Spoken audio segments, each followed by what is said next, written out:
Hello every one, welcome to TGR family. இன்றைக்கி என்ன video பார்க்க போகிறோம்னா, ஆல்ரெடி டைட்டில் கார்டு பார்த்து தான் வீடியோக்குள்ளே வந்திருப்பீங்க.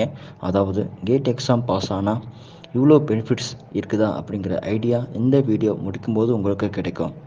ஏன்னா நிறைய ஸ்டூடெண்ட்ஸ் பார்த்தோன்னா ஒரு பிஇ பிடெக் கம்ப்ளீட் பண்ணிட்டோம், இல்லைனா எம்இ எம்டெக் கம்ப்ளீட் பண்ணிட்டோம், இல்லை ஒரு எம்எஸ்சி எம்சிஏ கம்ப்ளீட் பண்ணிட்டோம், ஒரு ஐடி கம்பெனிக்கு போகலாம், சாஃப்ட்வேர் கம்பெனிக்கு போகலான்னு ஆசைப்பட்றாங்க. ரீசன் பார்த்தீங்கன்னா, எனக்கு ஹை சேலரி கிடைக்கும், நல்ல ஒரு ரெப்புடேஷன் கிடைக்கும்னு அந்த ஒரு பாயிண்ட் ஆஃப் வியூவில் ட்ரை பண்ணுறாங்க. கேட் எக்ஸாம் எழுதினீங்கன்னா நீங்கள் ஐடி சாஃப்ட்வேரில் போகிறத விட நல்ல ஜாப் செக்யூரிட்டியோட ப்ளஸ் நல்ல ஒரு ரெப்புடேஷனோட ஹை சேலரி ஜாப்பும் கிடைக்குது. அதற்கான வாய்ப்புகளும் உங்களுக்கு இருக்குது. நீங்கள் ஜாபுக்கு போகலாம், இல்லைனா டாப் யூனிவர்சிட்டியில் ஹையர் ஸ்டடீஸுக்கும் அட்மிஷன் கிடைக்கும். ஸோ கேட் எக்ஸாமோட பெனிஃபிட்ஸை பற்றி தெரிஞ்சுக்க இந்த வீடியோ கம்ப்ளீட் பண்ணுறப்போ உங்களுக்கே ஒரு ஐடியா கிடைக்கும். அதாவது இந்த ஒரு எக்ஸாம் எழுதி பாஸ் ஆனால் எவ்வளோ பெனிஃபிட்ஸ் இருக்குதா அப்படிங்கிற ஒரு ஐடியா கிடைக்கும். ஃபஸ்ட்டு பார்த்தோன்னா கேட்டோட எலிஜிபிலிட்டி என்னென்னா, பிஇ பிடெக் முடித்தவங்க, எம்எஸ்சி முடித்தவங்க, எம்சிஏ முடித்தவங்க, இது மட்டும் இல்லை எம்இ எம்டெக் முடித்தவங்க, பிஎஸ்சி முடித்தவங்க, பிசிஏ முடித்தவங்கன்னு எல்லாருமே ட்ரை பண்ணலாம். ஸோ உங்களோட எக்ஸாம் பேட்டர்ன் எப்படி இருக்கும், எதை பேஸ் பண்ணி இருக்கும் அப்படிங்கிறத பார்த்தோம் அப்படின்னா, உங்களுக்கு நம்பர் ஆஃப் பேப்பர்ஸ் கிட்டத்தட்ட 30 பேப்பர்ஸ் இருக்கும். ஸோ ரீசெண்ட் இயர்ஸில் ஒவ்வொரு வருஷமும் பேப்பர்ஸ் ஆட் பண்ணிக்கிட்டே இருக்கிறாங்க. இப்போது ஆவரேஜாக 30 பேப்பர்ஸ் இருக்கலாம். ஸோ நீங்கள் எந்த பேப்பரை சூஸ் பண்ணுறீங்களோ அந்த பேஸ் பண்ணி தான் உங்கள் எக்ஸாம் பேட்டர்ன் இருக்கும். ஸோ முக்கியமாக சிலபஸ் பொறுத்த வரைக்கும் அதிகப்படியாக இன்ஜினியரிங் பேப்பரில் அட்டென்ட் பண்ணுற மாதிரி தான் கொடுத்துருக்குறாங்க. அதாவது aerospace engineering, agriculture engineering, architecture, biomedical engineering, biotechnology, civil engineering, computer science engineering, chemical engineering, electrical இன்ஜினியரிங்னு நிறைய பேப்பர்ஸ் இருக்குது. இதே மாதிரி MSc physics, MSc maths, MSc chemistry முடிச்சிருக்கிறீங்க அப்படின்னா உங்களுக்கும் மேக்ஸு, ஃபிசிக்ஸு, கெமிஸ்ட்ரி இந்த மாதிரி பேப்பர்ஸும் இருக்குது. ஸோ நீங்கள் எந்த கோர்ஸ் கம்ப்ளீட் பண்ணியிருக்கிறீங்களோ அது ரிலவெண்ட்டாக உங்கள் யூஸ் பண்ணிக்கலாம். ஸோ நீங்கள் எந்த கோர்ஸ் கம்ப்ளீட் பண்ணியிருக்கீங்களோ அது ரிலவெண்ட்டாக நீங்கள் சூஸ் பண்ணிக்கலாம். அதுலேயும் ஃபஸ்ட்டு நீங்கள் பண்ண வேண்டியது உங்களுக்கான பேப்பரை சூஸ் பண்ணணும். பேப்பரை சூஸ் பண்ணும்போதே அதற்கான கோடை பார்த்து வச்சுக்கணும். இதை பேஸ் பண்ணி தான் உங்களோட எக்ஸாம் பேட்டர்ன் டிஃப்ரெண்ட்டாக இருக்கும். காமனாக சொல்லணுன்னா, இன்ஜினியரிங் ரிலவெண்ட்டான பேப்பர் சூஸ் பண்ணிங்கன்னா சிலபஸில் இன்ஜினியரிங் மேக்ஸுக்கு இம்பார்ட்டன்ட் கொடுத்துருப்பாங்க. இதுவே physics, chemistry, life science choose பண்ணிங்க அப்படின்னா உங்களுக்கு மேத்தமெட்டிக்ஸ் ரிலவெண்ட்டான பேப்பர்ஸ் வராது. உங்களுக்கு இன்டெப்த்தாக எக்ஸாம் பேட்டர்ன் எப்படி இருக்கும் அப்படிங்கிற ஐடியா வேணும்னா நீங்கள் கேட் எக்ஸாமுடைய டீட்டெயில்ஸ் வேணும்னு கமெண்ட் செக்ஷனில் மென்ஷன் பண்ணுங்கள். நெக்ஸ்ட் வீடியோவில் நான் அப்லோட் பண்ணுறேன். ஸோ உங்களுக்கு ஆனால் பேப்பரை ஃபஸ்ட்டு சூஸ் பண்ணணும். நெக்ஸ்ட்டு என்ன பெனிஃபிட்ஸ்னு பார்க்கலாம். ஃபஸ்ட்டு வர்றது தான் மிகப்பெரிய கேட் எக்ஸாமோட அட்வான்டேஜ்னு சொல்லலாம். நிறைய ஸ்டூடெண்ட்ஸ்க்கு தெரியாத ஒரு அட்வான்டேஜ் அப்படின்னு கூட சொல்லலாம். பிஎஸ்யூ கம்பெனியில் ஜாப் கிடைக்கும். பிஎஸ்யூ அப்படின்னா பப்ளிக் செக்டர் அண்டர்டேக்கிங் கம்பெனி. கிட்டத்தட்ட இந்தியாவில் மட்டும் 300க்கும் மேற்பட்ட கம்பெனிஸ் இருக்குது. எக்ஸாம்பிளுக்கு சொல்லணுன்னா ONGC, Coal India Limited, GAIL, HPCL, NTPC, IOCL, SAIL, NFL, RCFL இந்த மாதிரி நிறைய கம்பெனி இருக்குது. ஸோ அந்த கம்பெனியோட ஃபினான்ஷியல் ஸ்டேட்டஸை பொறுத்து மகாரத்னா, நவரத்னா, மினி ரத்னா இந்த மாதிரி டிவைட் பண்ணுறாங்க. ஸோ இந்த மாதிரியான கம்பெனியில் மெஜாரிட்டியாக ஒரு 60% மேலே ஜாப் கேட் எக்ஸாமோட ஸ்கோர் பேஸில் தான் ஃபில் பண்ணுறாங்க. அதுக்காக கேட்டில் நீங்கள் மார்க் வச்சுருந்தீங்க அப்படின்னா டைரெக்டாக ஜாப்பை தூக்கி தந்துட மாட்டாங்க. அதுக்கப்புறம் அவங்க கம்பெனி பேஸில் ஒரு group discussion, personality interview, technical interview இந்த மாதிரி வச்சு ஓவராலாக எவ்வளோ கட்டாக வச்சுருக்கீங்களோ அதை பேஸ் பண்ணி ஜாப் கொடுப்பாங்க. இதில் நிறைய மெத்தட் இருக்குது. ஃபஸ்ட் மெத்தட் நீங்கள் பார்த்தீங்க, கேட் எக்ஸாம் ஸ்கோர் பேஸ் பண்ணி அவங்க வேக்கன்சியை ஃபில் பண்ணுறாங்க. செகண்ட் மெத்தட் பார்த்தீங்கன்னா ஐஐடி, என்ஐடி போன்ற காலேஜில் கேம்பஸ் இன்டர்வியூ வச்சு கூட அவங்க எடுத்துக்கிறாங்க.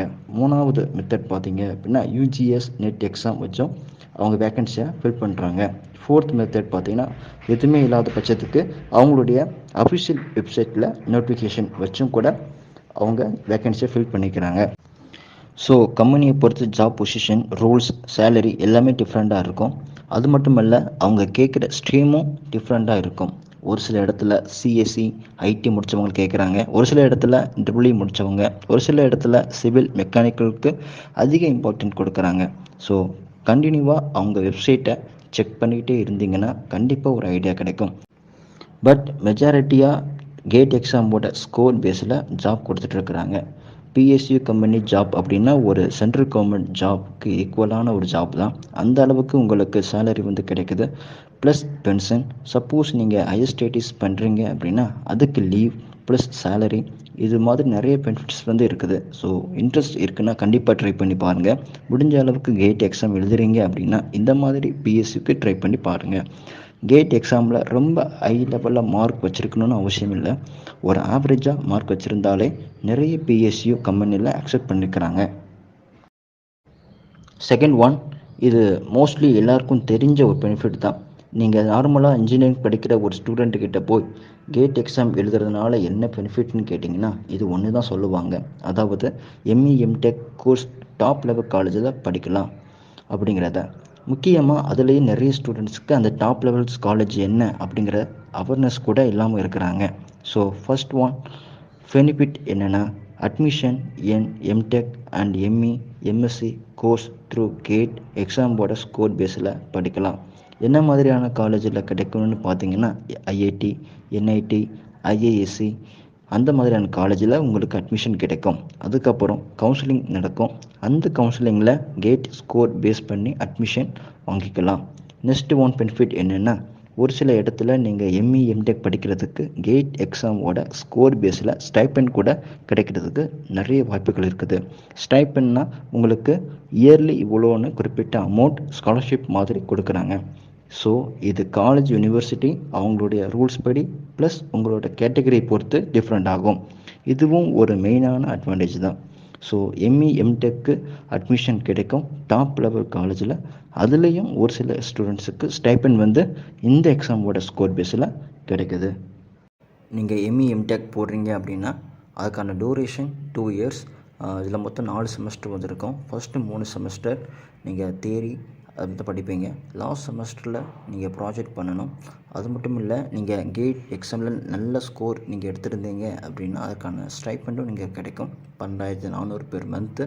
அது மட்டும் இல்லை, வீக்லி 8 hours ஒர்க்கும் நீங்கள் பண்ணுற மாதிரி வந்து இருக்கும். ஃப்யூச்சராக உங்களுக்கு என்னென்ன வாய்ப்புகள் இருக்குது அப்படின்னா, பிஎஸ்யூ அதாவது ப்ரைவேட் செக்டர் அண்டர்டேக்கிங் கம்பெனியில் ஆர்என்டி அதாவது ரிசர்ச் அண்ட் டெவலப்மெண்ட் அந்த ஓரியன்டாக கூட போகலாம். இல்லை டீச்சிங் ஓரியன்டாக கூட நீங்கள் ஜாப் வந்து பண்ணலாம். இல்லை அப்படின்னா நீங்கள் நல்ல ஒரு கோர் கம்பெனியில் கூட ஜாப் அட்டெண்ட் பண்ணுறதுக்கு வாய்ப்புகள் இருக்குது. இல்லை நீங்கள் எம்எஸ்க்கு அட்மிஷன் போடுறீங்க அப்படின்னா அது 2 to 3 இயர்ஸ் வந்து இருக்கலாம். இது எதை பேஸ் பண்ணியிருக்கோம் அப்படின்னா ரிசர்ச் பேஸ் பண்ணி தான் இருக்கும். இதில் மொத்தம் 4 செமஸ்டர் வந்து இருக்கும். ஃபர்ஸ்ட் செமஸ்டர் ஃபுல்லாக தியரி, லாஸ்ட் 3 செமஸ்டர் வந்து ப்ராஜெக்ட் பேஸ் பண்ணி இருக்கும். இது ஃபுல்லாகவே வந்து பார்த்தீங்கன்னா ப்ராஜெக்ட் ஒர்க்காக தான் இருக்கும். நீங்கள் கேட் எக்ஸாமில் லோ ஸ்கோர் வாங்கியிருந்தாலும் கூட இதுக்கு அட்மிஷன் வந்து கிடைக்கும். இதுக்கும் ஸ்டைப்பண்ட் வந்து கிடைக்கிறதுக்கு நிறைய வாய்ப்புகள் இருக்குது. அதுக்கு வந்து நீங்கள் ஹாஃப் டைம் ரிசர்ச் அசிஸ்டண்ட்ங்கிற ஒரு ஜாப் வந்து பண்ணுவீங்க. ஃப்யூச்சராக நம்ம ப்ராஜெக்ட் அசிஸ்டண்ட்டாக கூட நம்ம இருக்கிறதுக்கு வாய்ப்புகள் இருக்குது. இல்லைனா நீங்கள் பிஹெச்டி கூட அப்ளை பண்ணலாம். இது 4 to 5 இயர்ஸ் வந்து இருக்கும். இதில் மொத்தம் 6 semester. First 2 semester theory based, last 4 semester project ஒர்க்காக தான் இருக்கும். மேஜராக பார்த்தீங்கன்னா ப்ராஜெக்ட் ஒர்க் தான். நீங்கள் கேட் எக்ஸாமில் லோ ஸ்கோர் வாங்கியிருந்தாலும் கூட நீங்கள் பிஹெச்டி போடுறதுக்கு எலிஜிபிள் தான். இங்கேயும் உங்களுக்கு நிறைய பெனிஃபிட்ஸ் வந்து இருக்கலாம். அதாவது ஸ்டைப்பண்ட், ஜேஆர்எஃப் சொல்லுவாங்க, அதாவது ஜூனியர் ரிசர்ச் ஃபெலோஷிப் அப்படின்னு. இதுக்கு வந்து பார்த்திங்கன்னா மந்த்லி 31,000 வந்து கொடுக்குறாங்க. இல்லை அப்படின்னா சீனியர் ரிசர்ச் ஃபெலோஷிப்பாக இருந்தீங்க அப்படின்னா மந்த்லி 35,000 உங்களுக்கு ஸ்டைப்பண்ட் வந்து கொடுக்குறாங்க. இது ஃப்யூச்சர் தான் நீங்கள் டீச்சிங் ஃபீல்டில் கூட இங்கே போய்க்கலாம். நெக்ஸ்ட்டு பார்த்தீங்கன்னா உங்களுக்கு ரிசர்ச் ஆப்பர்ச்சுனிட்டிஸ் கூட நிறைய கிடைக்கிறதுக்கு வாய்ப்புகள் இருக்குது. ஒரு சில இடத்துல ஜேஆர்எஃப் அதாவது ஜூனியர் ரிசர்ச் ஃபெலோஷிப் ட்ரை பண்ணலாம். அது மட்டும் இல்லாமல் ஸ்டைப்பண்ட் கிடைக்கிறதுக்கு வாய்ப்புகள் இருக்குது. இந்த மாதிரியான பெனிஃபிட்ஸ்களும் இருக்குது. ஸோ நீங்கள் ட்ரை பண்ணுற இண்டஸ்ட்ரி ப்ளஸ் நீங்கள் என்ன இன்ஜினியரிங் ஸ்ட்ரீம் படிச்சிருக்கிறீங்க, இல்லை சப்போஸ் எம்எஸ்சி படிச்சிருக்கீங்க அப்படின்னா அதில் என்ன மாதிரியான ஸ்ட்ரீம் படிச்சிருக்கிறீங்க, எதை பேஸ் பண்ணி தான் டிஃப்ரெண்ட்டாக இருக்கும். நெக்ஸ்ட் ஒரு சில ஃபாரின் யூனிவர்சிட்டி கூட, அதாவது அப்ராட் யூனிவர்சிட்டி கூட கேட் எக்ஸாமோட ஸ்கோர் பேஸில் உங்களுக்கு ஹையர் ஸ்டடீஸுக்கு அட்மிஷன் கொடுத்துட்டு இருக்கிறாங்க. ஸோ அந்த மாதிரி கூட ட்ரை பண்ணி பாருங்கள். நீங்கள் அப்ராடில் ஹையர் ஸ்டடீஸ் போடணும்னு நினச்சிங்க அப்படின்னா அதுக்கான டூரேஷன் 2 இயர்ஸ். அதாவது ஜெர்மனி, சிங்கப்பூர் அந்த மாதிரி கண்ட்ரியில் வித் ஸ்டைப்பண்டோட நீங்கள் ஹையர் ஸ்டடீஸ் போடணும் அப்படின்னா அதற்கு 3 விஷயங்கள் தேவை. முதலாவது, நீங்கள் கேட் ஸ்கோரில் நல்ல ஒரு மதிப்பெண் எடுத்திருக்கணும். இரண்டாவது, நீங்கள் படித்த காலேஜில் இன்ஜினியரிங் காலேஜில் இருந்து ஒரு லெட்டர். மூன்றாவது, எஸ்ஓபி அதாவது ஸ்டேட்மெண்ட் ஆஃப் பர்பஸ். இந்த 3 விஷயம் இருந்தால் கண்டிப்பாக நீங்கள் அப்ராடில் ஹையர் ஸ்டடீஸ் போட்டுக்கலாம். இதுக்கு டோப்பிள்ங்கிற எக்ஸாம் தேவையில்லை, ஜிஆர்இங்கிற எக்ஸாமும் தேவையில்லை. ஒருவேளை நீங்கள் எம்பிஏ போடணும்னு நினச்சிங்க அப்படின்னா அது மட்டும் இல்லை, உங்களுடைய கேட் ரேங்க் பிலோ 50 இருந்துச்சு அப்படின்னா நீங்கள் இந்தியாவில் இருக்கக்கூடிய NIT-IE மும்பை, அதாவது national institute of industrial engineering in மும்பையில் நீங்கள் அட்மிஷன் போட்டுக்கலாம். அது மட்டும் இல்லை, உங்களுக்கு மந்த்லி 12,400 ஸ்டைப்பண்ட் கொடுக்குறாங்க. நீங்கள் முடிச்சுட்டு போகும்போது உங்களோட ஆவரேஜ் பேக்கேஜ் பார்த்தீங்கன்னா 17 lakh per annum இருக்கலாம். இது பார்த்தீங்கன்னா இதோட டூரேஷன் 2 இயர்ஸ். ஒருவேளை நீங்கள் ஃபெலோஷிப் அட் IIMல போடணும்னு நினச்சிங்க அப்படின்னா, அதாவது இந்தியன் இன்ஸ்டியூட் ஆஃப் மேனேஜ்மெண்ட்டில் நீங்கள் ஃபெலோஷிப் பண்ணணும் அப்படின்னு நினச்சிங்க அப்படின்னா அதை கூட நீங்கள் பண்ணிக்கலாம். அதோட டூரேஷன் 5 இயர்ஸ். ஆவரேஜ் பேக்கேஜ் பார்த்தீங்க அப்படின்னா 35 to 40 lakhs per annum கிடைக்குது.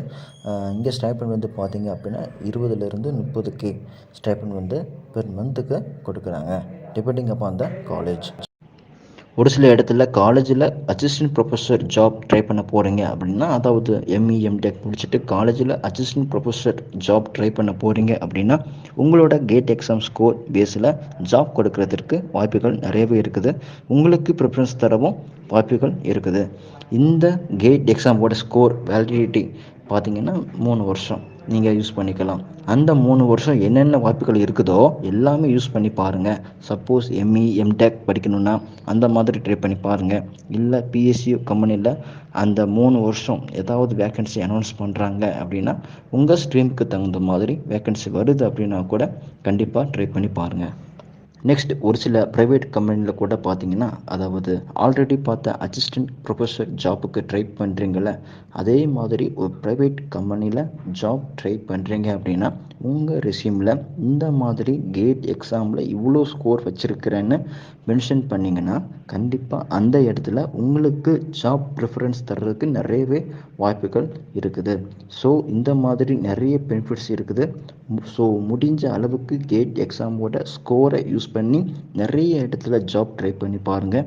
ஹையர் ஸ்டடீஸ் படிக்க போகிறீங்கன்னா அதுக்கு தகுந்த மாதிரி பெஸ்ட்டு காலேஜ் என்னென்னு பார்த்து அட்மிஷன் போடுங்க. முக்கியமாக ஸ்டைப்பண்ட் இருக்கான்னு பாருங்கள்.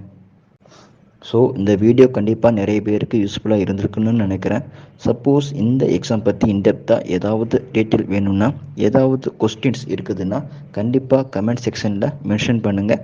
ஸோ இப்போது நீங்கள் 8 எக்ஸாம் பாஸ் ஆனால் என்னென்ன பெனிஃபிட்ஸ் இருக்குதுன்னு தெரிஞ்சிருப்பீங்கன்னு நினைக்கிறேன். தேங்க்யூ.